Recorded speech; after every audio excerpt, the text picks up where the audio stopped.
Selamat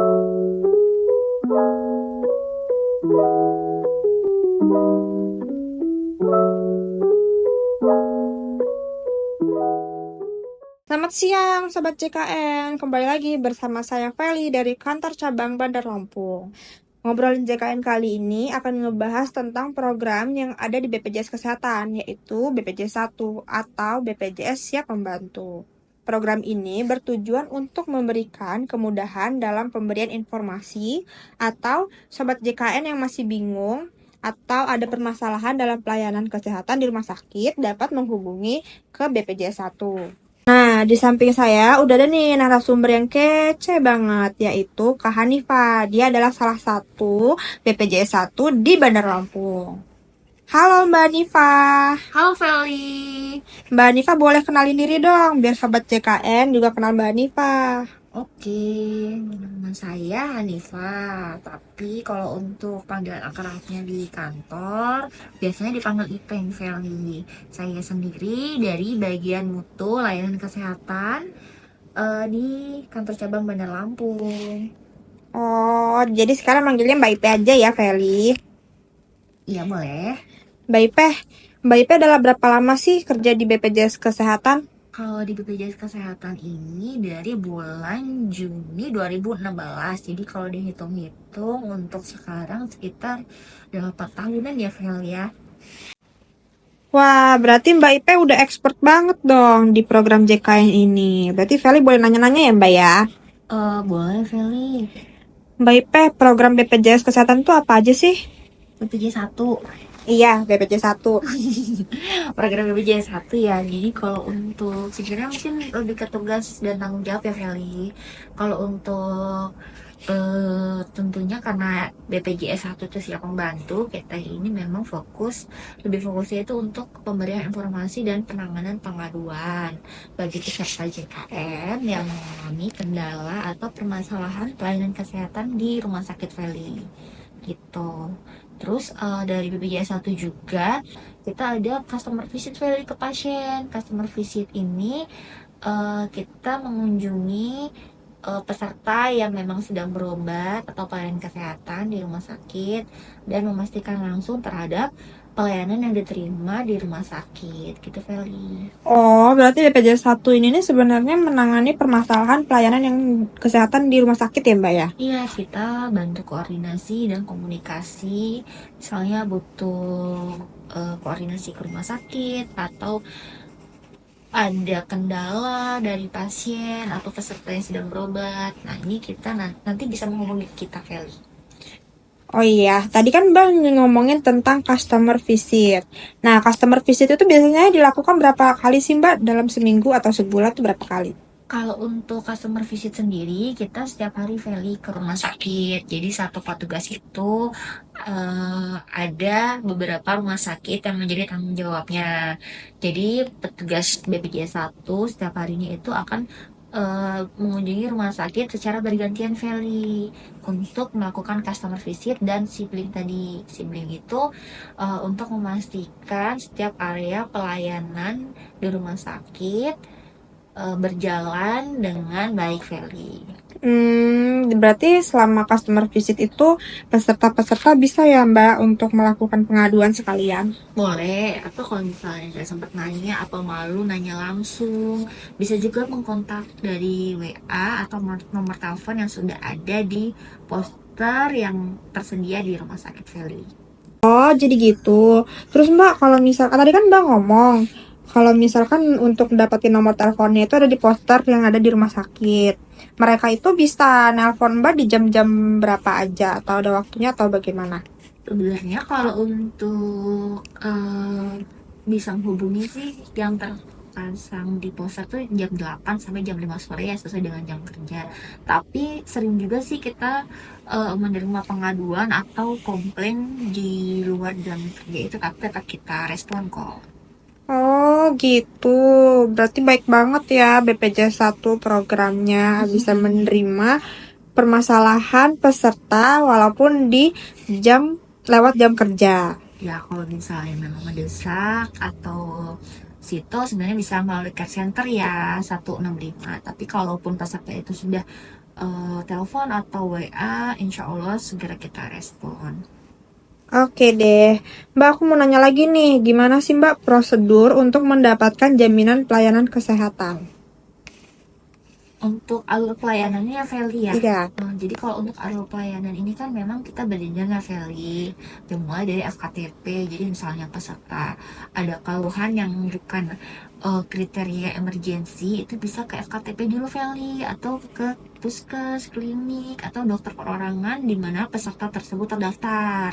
Nah, nanti di FKTP itu pasien akan diperiksa dan dianamnese oleh dokter atau petugas medis yang ada di FKTP.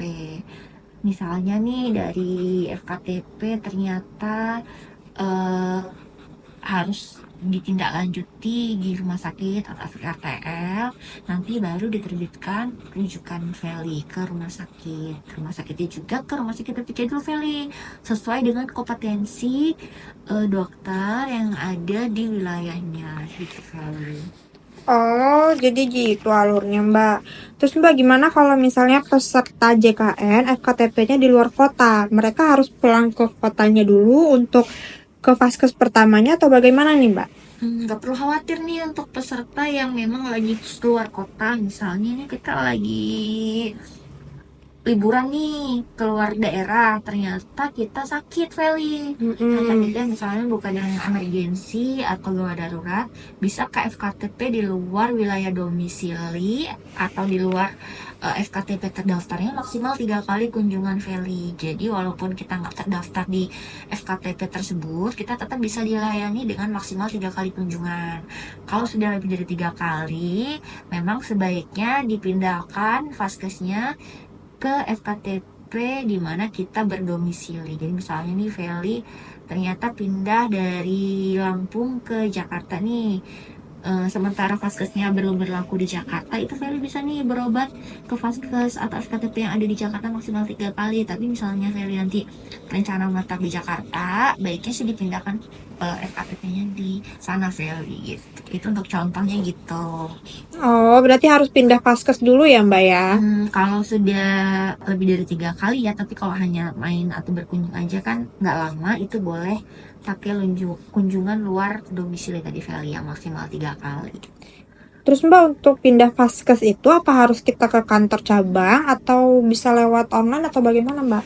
Kalau pindah vaskes sekarang kan udah digital ya Feli, jadi udah sangat memudahkan nih, apalagi sekarang kan udah pakai mobil JKN. Pindah vaskes itu bisa dari aplikasi aja Feli, jadi kita tinggal download terus mendaftarkan akun. Nanti kalau sudah akunnya terdaftar, bisa pindah vaskes dari mobil JKN tadi gitu Feli.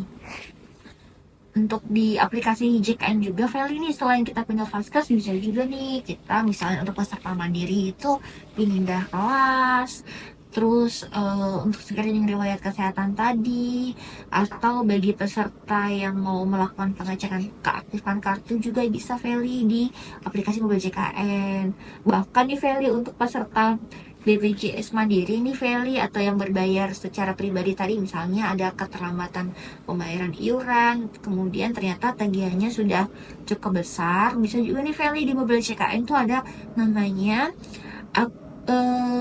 menu reha pembayaran ya Feli ya. Jadi pembayaran secara bertahap. Jadi cicil apa tadi tunggakannya itu bisa dicicil Feli dari aplikasi mobil JKN. Maksudnya bisa didaftarkan melalui program cicilan di aplikasi mobil JKN tadi. Jadi supaya nggak berat pembayarannya Feli. Oh, ternyata bisa dicicil ya Mbak sekarang. Aku sekarang mau nanya nih Mbak, apa aja sih pelayanan kesehatan yang tidak dijamin oleh BPJS Kesehatan? Jadi Feli untuk pelayanan yang tidak dijamin itu sebenarnya ada beberapa kriteria Feli. Kalau misalnya mau lebih lengkap, mau melihat regulasinya tuh ada di Perpres 59 tahun 2024. Tapi di sini aku mau sebutin beberapa kriteria aja ya Feli ya yang nggak ditanggung. Nih sebagai salah satu contohnya itu untuk pelayanan untuk mengatasi infertilitas. Misalnya untuk mempunyai keturunan tuh Feli. Itu nggak masuk ke dalam penjaminan Feli. Atau pelayanan untuk meratakan gigi atau ortodonsi. Jadi kalau misalkan kita mau memakai behel itu yang tujuannya estetik itu tidak juga nggak dijamin ya Feli ya, nggak masuk ke dalam tanggungan penjaminan BPJS Kesehatan. Atau yang terakhir ini misalnya gangguan kesehatan yang diakibatkan untuk menyakiti diri sendiri. Jadi misalnya percobaan bunuh diri, nah itu salah satu yang tidak dijamin oleh BPJS Kesehatan atau program JKN gitu Feli. Oke deh Mbak, terima kasih ya Mbak ya sudah menjawab pertanyaan-pertanyaan Feli yang banyak ini. Iya, maaf ya kalau ada kurang-kurangnya. Feli Nggak usah, lupa. nggak usah lah, nggak usah. Nggak usah Mbak, kamu ngasih pesan ya? Mau mesti yang kurang-kurangnya Ayo tadi nggak nggak usah, usah. pesan ini, pesan yang peserta ini ya. Mana? Oh iya, boleh. 1, 2, 3. Oke deh, kita akhirin dulu perbincangan kita, obrolan-obrolan kita. Mbak Ipe ada yang pengen disampaikan nggak nih untuk sobat DKN di luar sana? Nah, jadi kalau untuk sobat JKN nih sekarang nggak perlu khawatir nih, misalnya ketika berobat itu ada kesulitan atau misalnya mau menyampaikan pengaduan, kritik dan saran, bisa nih melakukan eh, kontak langsung melalui care center di 165 yang 24 jam, atau juga bisa juga kepada kami nih petugas BPJS 1. Jadi untuk petugas BPJS 1 tadi bisa dilihat untuk kontaknya itu di beberapa titik strategis rumah sakit yang ada di poster, atau misalnya mau nanya juga di setiap rumah sakit itu ada loket pemberian informasi dan penanganan pengaduan. Jadi di situ ada kontak petugas BPJS 1 yang bisa dihubungin. Gitu. Oke deh, terima kasih Mbak Ipe atas waktu dan informasinya yang sudah mau diajak ngobrol seputar program JKN. Dan untuk Sobat JKN, terima kasih ya telah mendengarkan episode kali ini. Semoga obrolan kita bermanfaat dan jangan lupa tungguin obrolan kita biar tidak ketinggalan episode-episode selanjutnya. Sampai jumpa di episode berikutnya. Tetap semangat ya dan jaga kesehatan ya Sobat JKN. Bye bye Bye-bye. Feli, sampai jumpa lagi Sobat JKR.